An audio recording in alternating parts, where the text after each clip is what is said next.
Olá pessoal, meu nome é Mônica Porto e hoje eu vou falar um pouquinho para vocês sobre operações de empresas transportadoras de cargas que se iniciam em unidades de federação das quais elas não possuem inscrição, né? Não tem uma filial, uma inscrição estadual nem nada.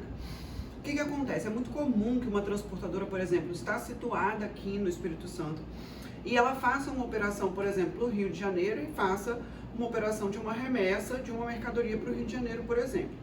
Nesse caso, é emitido um conhecimento de transporte no Espírito Santo, indicando que sai do Espírito Santo e vai para o Rio de Janeiro.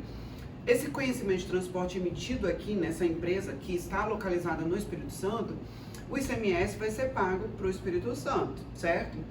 A partir do momento que essa empresa ela inicia esse frete e vai para o Rio de Janeiro, só que chega lá no Rio de Janeiro, surge uma oportunidade dela fazer um retorno, né, de carga cheia, né, que a maioria dos transportadores consideram isso como uma operação ótima, né, porque ele vai cheio e volta cheio, certo?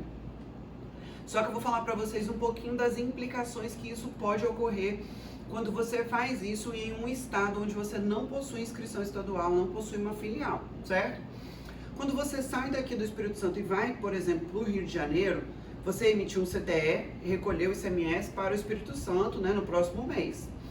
Quando você volta do Rio de Janeiro, você pode emitir um CTE aqui do Espírito Santo, normalmente apenas indicando que é um frete que iniciou em outra unidade de federação. Porém, esse frete, como ele iniciou no Rio de Janeiro e veio para o Espírito Santo, ele não vai ser pago aqui para o Espírito Santo, ele tem que ser pago para o Rio de Janeiro, porque você iniciou lá a operação, certo? E o imposto ele é devido onde se inicia a operação. Nesse caso, mesmo que você tenha emitido um documento aqui pelo Espírito Santo, esse documento ele não é tributado no Espírito Santo.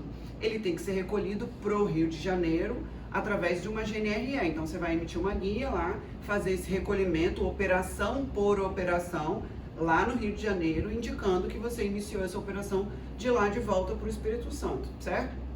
Até aqui isso é uma operação muito comum.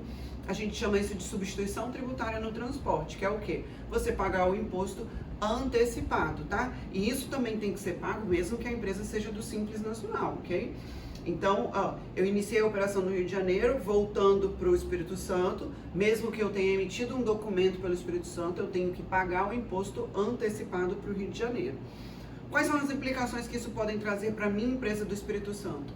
Lá na Lei Candir, que é a Lei 87 de 96, ela fala o seguinte, que só faz jus aos créditos às empresas que têm 100% do seu débito tributado.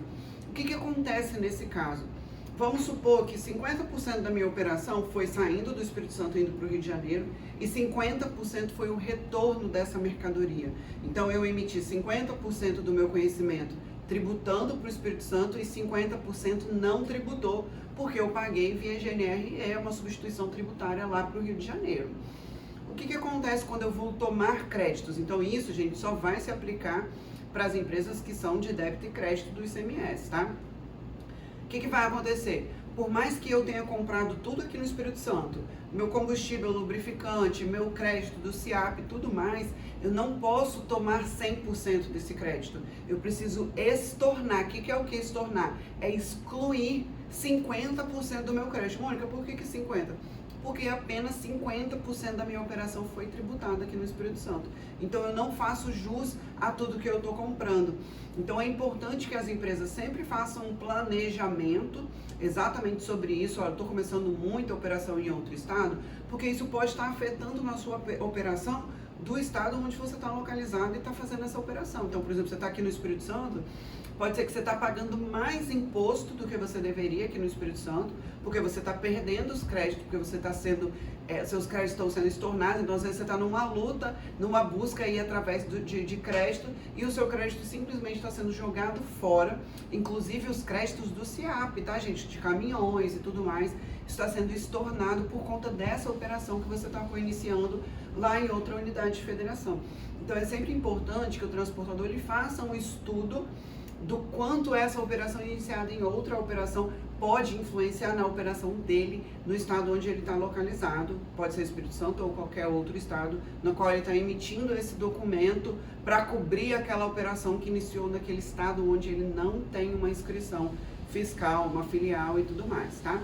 Espero que vocês tenham gostado dessa dica, desse vídeo. Se você ficou com alguma dúvida ainda, eu sou Mônica Porto, eu sou assessora tributária do Transcares e eu estou aqui à disposição dos associados com atendimentos gratuitos aqui para você associado do Transcares. Eu espero que vocês tenham curtido esse vídeo. Até o próximo!